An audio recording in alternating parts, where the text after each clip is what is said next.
Bonjour à toutes, bonjour à tous. Bienvenue dans ce nouveau numéro des Rendez-vous de la géopolitique. J'ai le plaisir, avec Fabrice Ravel, d'aborder un nouveau thème, la question des régionalismes. À travers le référendum sur l'autodétermination en Catalogne, nous avons vu une montée des revendications régionales et c'est l'occasion pour nous de faire retour sur cette question.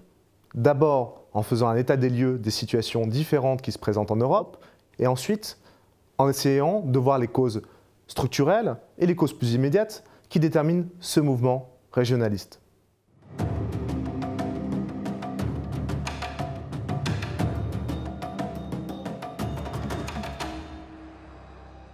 Fabrice, bonjour. Bonjour Olivier.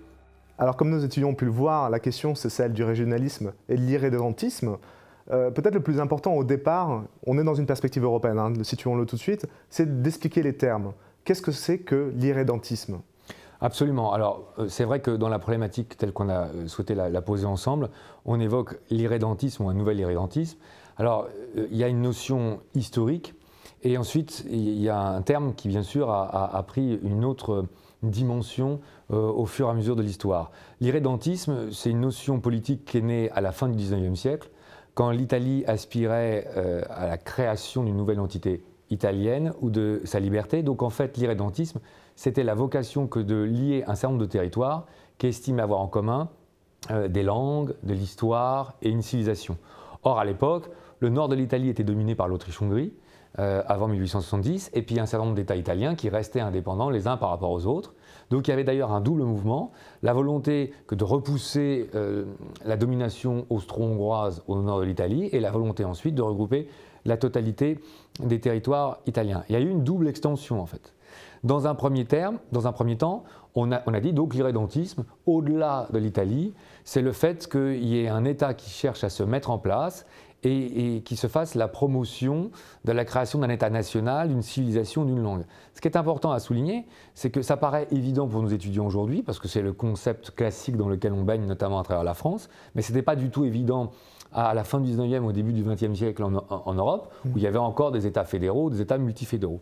Et puis il y a eu une deuxième extension, c'est-à-dire que sur la même logique de communauté, de langue ou d'histoire ou de civilisation, là c'est plus des États qui cherchaient à s'étendre, c'est des régions appartenant à des États qui se targuaient d'une communauté de langue ou d'une différence de langue pour sortir de l'État, ce qui nous amène au régionalisme. Or, ce qu'on constate, c'est qu'alors qu'on pensait que le régionalisme c'était plutôt des mouvements qui s'inscrivaient dans le passé, on en a une réminiscence ou une renaissance aujourd'hui en Europe, au moins au début du XXIe siècle. Alors ça c'est pour l'histoire, mais comme vous venez de le dire, cette histoire est présente et elle est active aujourd'hui en Europe. Particulièrement en Catalogne, on le voit parce que l'actualité nous le fait voir, mais il y a aussi d'autres mouvements ailleurs. Oui, c'est assez troublant parce qu'en plus ça nous amènera peut-être sur des questions suivantes à essayer de comprendre comment c'est possible qu'il y ait une concomitance de tous ces mouvements qui a fortiori se réclament de culture ou d'histoire qui sont différentes. Donc c'est là où il y a un paradoxe où la différence amène à une concomitance. Alors c'est vrai qu'on peut essayer d'égrener un certain nombre de cas tels que l'Europe les connaît aujourd'hui. Il y en a certains qui sont plus mis en avant par les médias, vous évoquez la Catalogne, il y en a peut-être qui sont plus inconnus par nos étudiants et qui jouent peut-être pourtant un rôle au moins aussi important. Alors arrêtons-nous un instant sur la Catalogne puisque dans ce deuxième semestre 2017, il y a un tas d'événements politiques dont on voit bien qu'ils secouent la Catalogne. Sur lesquels il est encore trop tôt pour voir comment on va y aboutir. Mais il y a un point d'ancrage initial qui est que tous les 11 septembre, depuis 2012, la Catalogne souhaite mettre en avant sa spécificité et une volonté d'autonomie. Pourquoi ? Parce qu'on a une fête, alors que les Catalans considèrent comme nationale, mais là il y a un débat avec les Espagnols, qu'on appelle la Diada, et qui a été mis en place depuis le 11 septembre 1714, et qui donc est devenue un point de concordance pour tous les Catalans.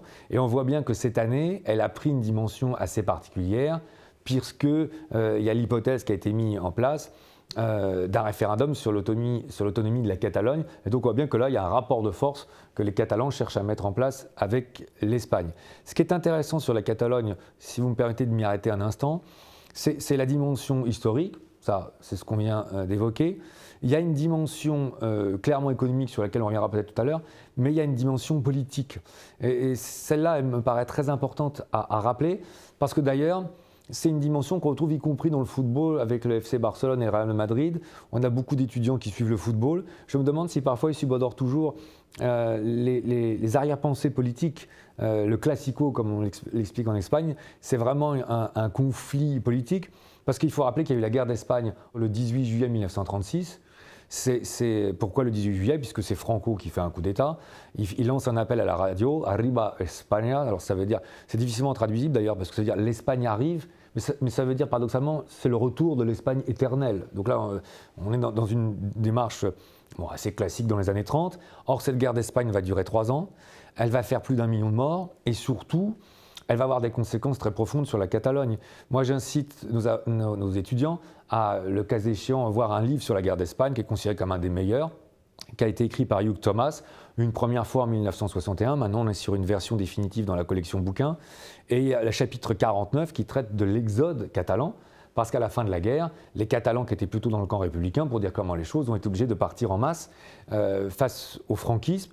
D'ailleurs, il y a un diplomate allemand, le baron von Storer, qui n'était pas susceptible de complicité avec les républicains espagnols, qui avait été tellement impressionné par ce départ en masse qu'il avait dit l'exode des Catalans, c'est le chemin de la souffrance. C'est assez intéressant à rappeler, parce qu'en plus, ça nous enverrait sur d'autres sujets aujourd'hui en 2017, sur des guerres civiles et sur des exodes. Mais ça a profondément marqué l'esprit catalan. Et ça, à mon avis, fait que développer un rapport au pouvoir central madrilène qui est assez ambigu, pour ne pas dire complexe. Donc, en Catalogne, on a non seulement une dimension historique, mais on a en plus une dimension politique qui est très très forte, ce qui peut expliquer qu'on est là une situation comme dans d'autres régions, mais qui soit particulièrement forte. C'est extrêmement intéressant. C'est voilà, le régionalisme s'appuie aussi sur ce passif historique, le poids de Madrid, le franquisme. La mémoire est encore extrêmement présente chez les Catalans. Quand vous disiez qu'ils étaient républicains, évidemment, ce n'est pas républicain au sens français, au sens du parti politique. Vous avez raison de le rappeler, c'est clair. Qu'il n'y ait pas de confusion, les Catalans étaient très à gauche durant cette période-là, et donc il y a eu cette opposition avec le franquisme. Et résurgence aujourd'hui. Mais si on évoque par exemple l'Angleterre, et la situation politique qu'on connaît tous aujourd'hui du Brexit, elle met en avant des contradictions aussi. Oui, alors ça c'est assez intéressant aussi parce qu'on va rappeler rapidement les faits. Et alors là c'est assez paradoxal parce que depuis plusieurs mois, c'est une question pour laquelle les médias sont totalement atones. D'abord il faut remettre la situation en perspective. L'Écosse a demandé l'autorisation de faire un référendum sur l'autonomie, justement. Point sur lequel les Catalans à l'époque ont été très attentifs, arguant du fait qu'il y allait avoir un débat sur le maintien ou pas du Royaume-Uni au sein de l'Union européenne. Donc il y a eu en fait un effet de domino dans lequel les nationalistes écossais, plutôt à gauche, car paradoxalement le Royaume-Uni a une politique économique plutôt libérale, voire ultralibérale. Or les Écossais, eux, sont plutôt keynésiens ou sociaux-démocrates. Donc on a affaire à des nationalistes d'un point de vue politique, mais qui serait plutôt à gauche d'un point de vue économique. Et les Écossais se sont dit, nous, it is better to live together, c'est mieux de vivre ensemble, c'était l'argument britannique. Et les Écossais répondaient, oui, c'est mieux de vivre ensemble, mais nous, on préfère vivre ensemble avec les Européens qu'avec vous, les Britanniques. Donc il y avait eu un référendum le 18 septembre 2014, à l'issue desquels 45-46% des Écossais avaient voté déjà la sortie du Royaume-Uni. Et à l'époque, beaucoup d'observateurs s'étaient targués de dire, finalement, ça marque l'échec du nationalisme écossais. J'avoue que j'étais un peu plus nuancé en termes d'observation, parce que je trouvais que 45 ou 46% pour un mouvement qui n'existait pas 10 ans auparavant, c'était énorme. Et j'avais d'ailleurs souligné dans certains cours qu'on avait, attention, c'est plutôt à mon avis un départ qu'une fin. Or, depuis, on a eu le Brexit le 23 juin 2016, les Britanniques sortent, mais les Écossais disent, mais nous, on ne souhaite pas sortir de l'Union européenne. Donc, ils saisissent cette occasion. C'est en cours, et ça les médias français n'en parlent plus du tout, pour dire on va refaire un référendum. Et il n'est pas impossible. Et là, les Écossais mettent une telle pression qu'ils disent que si les Anglais mettent trop de temps à négocier avec l'Union européenne, ils souhaitent faire le référendum avant même que le Brexit ne soit en place.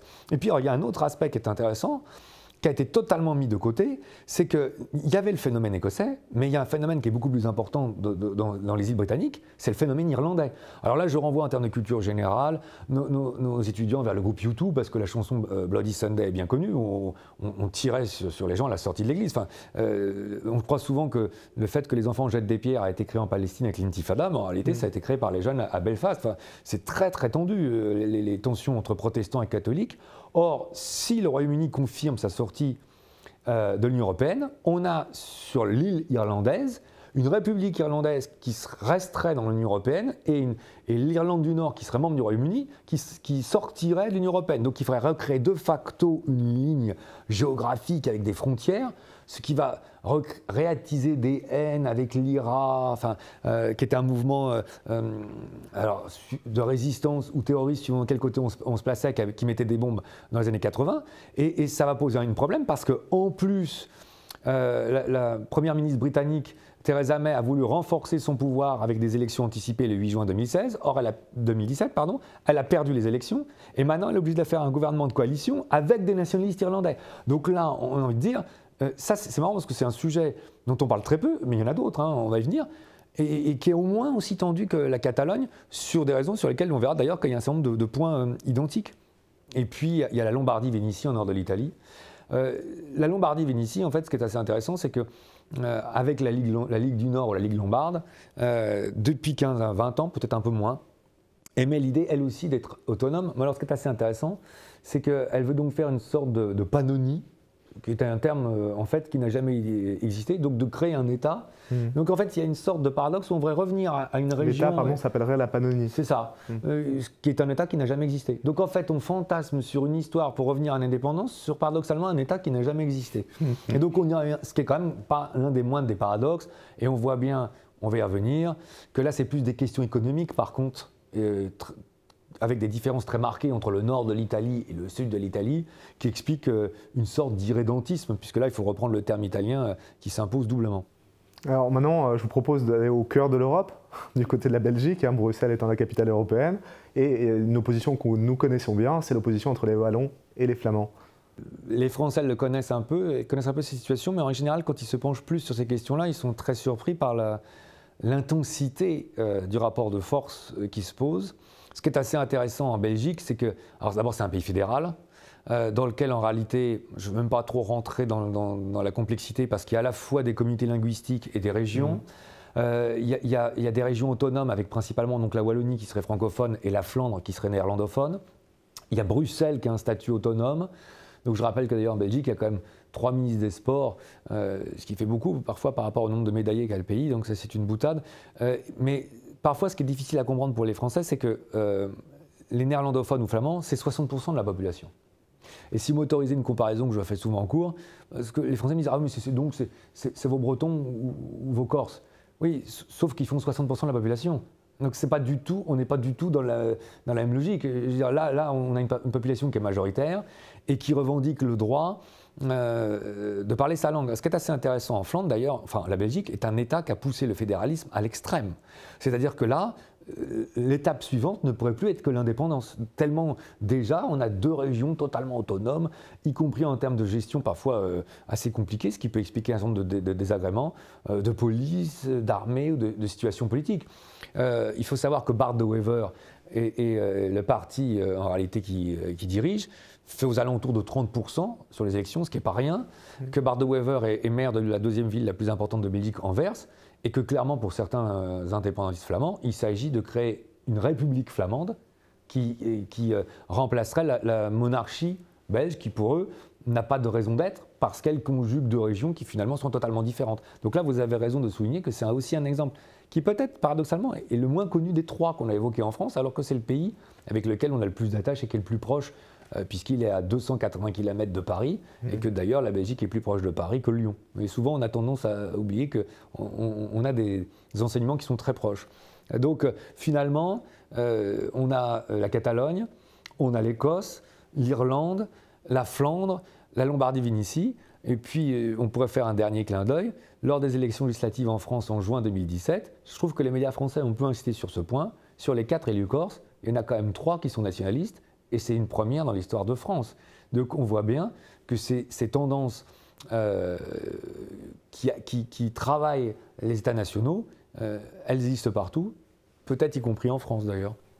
C'est assez amusant parce qu'en vous écoutant, j'étais en train d'imaginer une carte de l'Europe et il y a une sorte de cercle qui se forme autour de la France. On passe de la Catalogne à l'Angleterre, puis à la Belgique, à l'Italie et même jusqu'à la Corse. Donc elle est cernée par la question des régionalismes. On voit aussi que les histoires et si vous voulez, les oppositions sont très différentes. On ne peut pas trouver une cause commune. Par définition. C'est très compliqué. C'est l'histoire de l'Europe et des régions aussi qui est là intimement liée. Mais malgré tout, on peut peut-être essayer d'isoler des causes communes qui expliquent la puissance de ces revendications régionales aujourd'hui.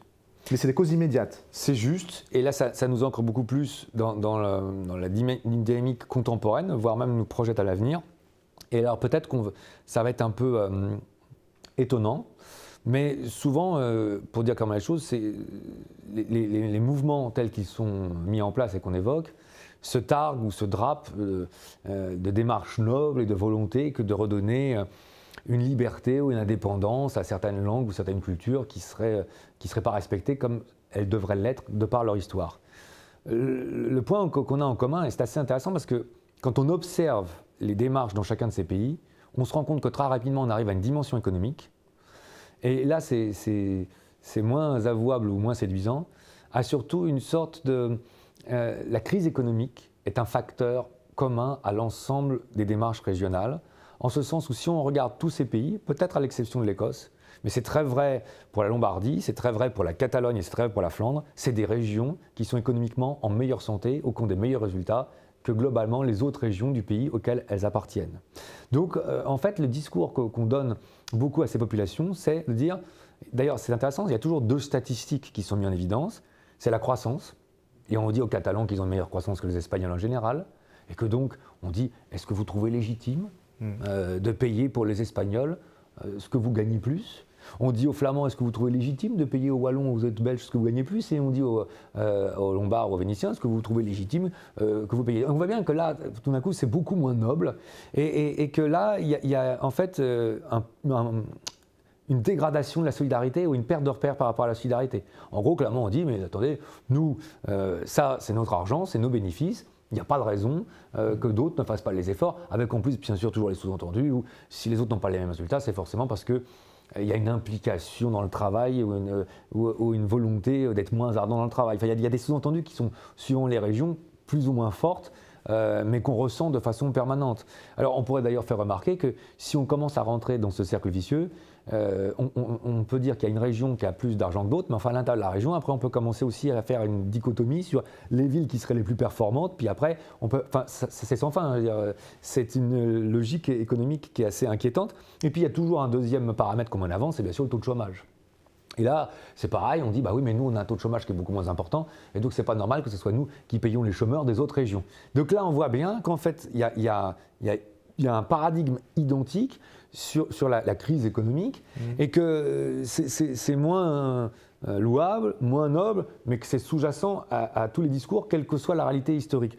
Il y a un exemple qui me vient spontanément à l'esprit. Dans un journal, on voit quand même que c'était des arguments un peu spécieux, c'est qu'on en arrivait à calculer par an, par rapport aux indemnisations qu'on donnait aux chômeurs, combien ça coûtait en équivalent de voiture ou d'électroménager aux gens qui payaient leurs impôts par rapport à des chômeurs d'une autre région. Là, franchement, c'est un point qu'on retrouve dans tous ces aspects-là, qu'on soit en Écosse, qu'on soit en Lombardie, qu'on soit en Flandre ou qu'on soit en Catalogne.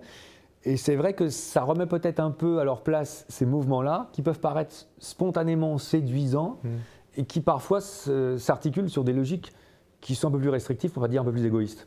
Oui, c'est ça. On assiste à une montée des égoïsmes au niveau des régions qui veulent s'accaparer la richesse produite. Mais ce n'est pas la seule explication, et surtout, on reste à un niveau très macroéconomique, mais qui n'est peut-être pas la seule explication. Au XIXe siècle, l'État-nation était la référence, le modèle vers lequel tendre. On l'a vu, là, vous l'avez expliqué avec l'Italie, on en a parlé aussi avec l'Allemagne. On voit la fragmentation de ce modèle-là, et on peut se demander si idéologiquement ou structurellement, il y a des raisons à cette remise en question. Oui, c'est-à-dire que là, la crise économique, même si elle dure, on peut considérer qu'elle est conjoncturelle ou tactique. Et là, c'est vrai que votre question nous amène à appréhender une dimension qui serait plus structurelle ou plus à long terme. Alors paradoxalement, ça va nous amener à réévoquer la crise économique, mais avec une conséquence différente. Parce que là, il se passe quelque chose en fait. Et je pense que peut-être qu'à l'époque, c'est un risque, parce qu'on était dans un contexte totalement différent, qui n'a pas été appréhendé à sa juste mesure, mais c'est facile à dire après. Parce que là, la construction européenne a, avec la conjonction de la crise économique, indéniablement joué un rôle. Pourquoi? Je vais essayer de m'en expliquer. Finalement, si on cherche à regarder les origines de la construction européenne, alors il faut choisir une date, donc choisissons par exemple le 25 mars 1957, puisque globalement, ça va faire le 60e anniversaire, c'est le traité de Rome, et en fait, ce qu'on constate, c'est que la construction européenne n'est pas achevée. Bon, la construction européenne, ça, ce serait une thématique pour une autre émission, n'avait pas du tout pour ambition de faire une économie, elle avait pour ambition de faire les États-Unis d'Europe, c'est-à-dire une puissance géopolitique. C'était ça le vrai objectif. Or, aujourd'hui, il y a une monnaie, mais il n'y a pas de gouvernement européen. Et donc, on se retrouve un peu comme si on était au milieu des gués, si vous me permettez cette expression, où l'Europe a amené un certain nombre d'États à se dépouiller. Alors, c'est comme ça que c'est vu par certains observateurs. Il y a des transferts de compétences qui sont faits au niveau de l'Union européenne.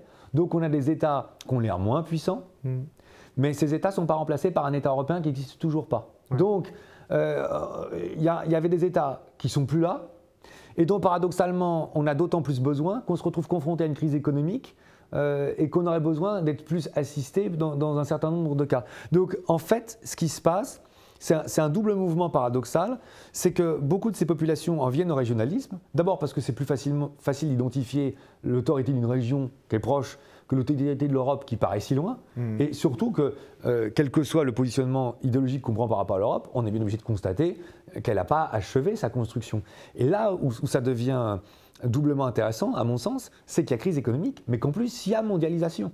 Et donc la mondialisation, avec l'ensemble des inquiétudes plus ou moins légitimes qu'elle véhicule, accroît la volonté parfois de certains de trouver des repères ou des marqueurs, et comme les États ont tendance à en partie disparaître face à une Europe qui, pour l'instant, ne s'impose pas totalement, on a, par définition, à un moment le choix de dire, bon, alors à ce moment-là, on en revient au régionalisme, c'est-à-dire à une sorte de réflexe. Donc ça, je pense que c'est très important à avoir à l'esprit, parce qu'il y a effectivement la dimension de la crise économique plus immédiate qui amène à une sorte de réflexe un peu, comme on l'a qualifié tout à l'heure, d'égoïste, mais il y a une dimension plus politique, ou plus géopolitique aussi, c'est-à-dire, oui mais alors attendez, il y a une mondialisation dans laquelle tout le monde a l'air d'être brassé de façon identique, et avant on avait un repère qui était l'État-nation, et cette État-nation a l'air de disparaître dans l'Europe. Donc par absence, on revient vers le régionalisme. Ça je pense que c'est une explication qui est très importante.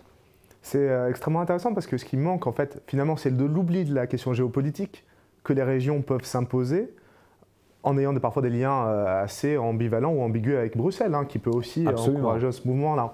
Mais ces égoïsmes économiques négligent complètement la question du poids géopolitique de ces régions. Or, on le sait, la question du rapport de force est importante. Oui, alors c'est là où je crois que en fait, la question qu'on pose prend tout son sens, ou en tout cas prend la dimension, à mon avis, la plus stratégique ou la plus importante. Et pour être honnête, là, on va non pas prendre un risque, mais aller encore plus loin que d'habitude. Ça fait maintenant pratiquement 1 an et demi qu'on fait ces émissions ensemble, parce que là, il ne s'agit pas de prendre une position politique, mais il s'agit tout d'un coup de mettre en évidence ce qui me paraît un contresens intellectuel. Pourquoi ?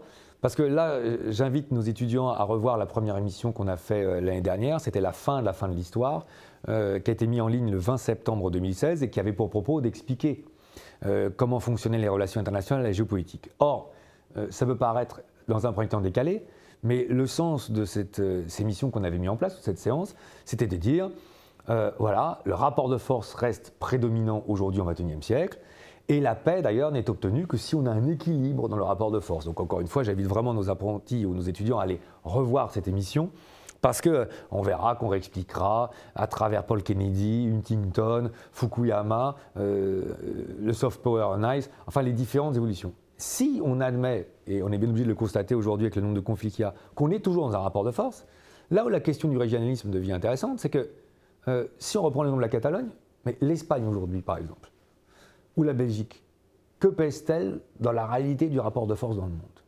C'est déjà quelque chose que j'aime souvent poser comme question aux patriotes ou aux nationalistes, parce que par définition, on peut légitimement s'interroger sur le fait qu'à un moment, il y a une contradiction dans leur démarche intellectuelle. Ils veulent renforcer l'influence de leur nation dans un monde dans lequel, au XXIe siècle, on voit bien qu'il va être de plus en plus confronté à des hyperpuissances, pour reprendre le terme de Védrine, ou à des superpuissances comme la Russie, comme les États-Unis, comme la Chine et l'Inde. Et donc déjà, on se dit, bon, déjà pour certains des pays européens, seul, ça sera compliqué. Et donc, tout d'un coup, on se dit, il faut faire la Catalogne libre et indépendante. Mais que pourrait peser dans le monde, dans un monde de rapport de force, une Catalogne libre et indépendante qui, par définition, serait plus faible que l'Espagne qu'elle aurait quittée. Et là, on est sur un paradoxe complet. D'ailleurs, il y a un ouvrage que je conseille là aussi à nos étudiants, qui est un ouvrage collectif. Donc c'est intéressant parce que ça veut dire que c'est un groupe de plusieurs universitaires, toutes tendances confondues. C'était le rapport Atheneos de 2009, le livre est sorti en 2008, et je trouve que le titre est saisissant, c'était l'Europe au bois dormant. Et donc il y a un moment déjà où on disait, mais attendez, est-ce que la difficulté, c'est pas que tous les souverainistes et les nationalistes européens cherchent à mettre déjà au moins en point en commun le fait qu'il y a une Europe de 500 millions d'habitants, et d'ailleurs de montrer qu'à travers toutes ces différences, il faudrait qu'on trouve des points communs. Et là où je trouve que la question du régionalisme est très intéressante, c'est que par définition, ça peut paraître un peu provoquant, mais est-ce que ce n'est pas plus un monde de 1310 ou du Moyen-Âge qu'on prépare que le XXIe siècle? Enfin, on peut aussi revenir au duché de Bourgogne ou au grand-duché de Bretagne. Enfin, est-ce que l'avenir aujourd'hui est sur le fait d'être sur des forces centrifuges ou des forces centripètes? Et c'est là où peut-être la comparaison, une des dernières questions qu'on peut être amené à se poser aujourd'hui, c'est qu'est-ce qui se passe-t-il aussi dans le reste du monde? Parce que nous, en Europe, pour l'instant, on sent bien qu'on a ces réactions-là. Mais ce qui serait intéressant de voir, c'est qu'est-ce qui se passe dans le reste du monde.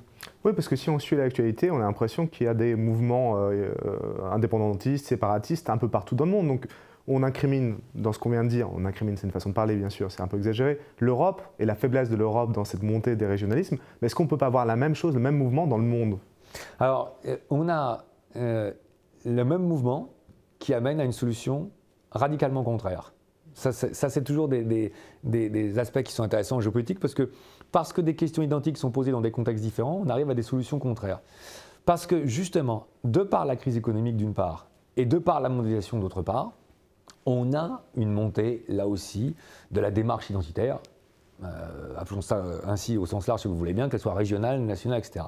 Mais alors qu'en Europe, on a plutôt une sorte de repli sur soi qui s'explique même en termes de superficie ou de régionalisme, ce qu'on constate, c'est que cette recherche identitaire amène les autres puissances à plutôt conforter les nations en place ou les États en place et à chercher à leur donner une puissance supplémentaire.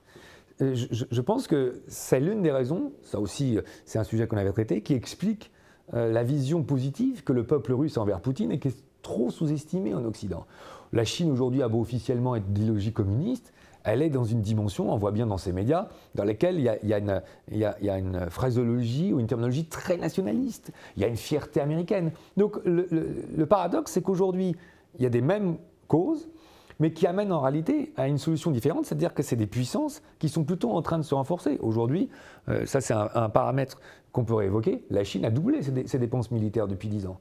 Donc, si on reprend notre argument initial, ce qu'on constate, c'est que le fait de tomber dans le régionalisme en Europe est d'autant plus, une question qui mérite d'être soulevée, que dans le reste du monde, on a plutôt des puissances qui, elles, cherchent à se renforcer en solidité et en influence. Et là, on peut légitimement s'interroger sur le fait de savoir si, paradoxalement, le régionalisme qui promet au peuple plus de liberté, plus d'autonomie ou plus d'indépendance, ne va pas les amener à être soumis à des puissances qui, aujourd'hui, pèsent de plus en plus dans le monde. C'est certainement pas l'un des moindres paradoxes du régionalisme aujourd'hui en Europe. Je vous propose de rester sur cette question, on la laisse en suspens. Merci Fabrice. Merci Olivier. Vous venez donc de suivre la nouvelle séance des Rendez-vous de la géopolitique. Merci à toutes et à tous et à très bientôt.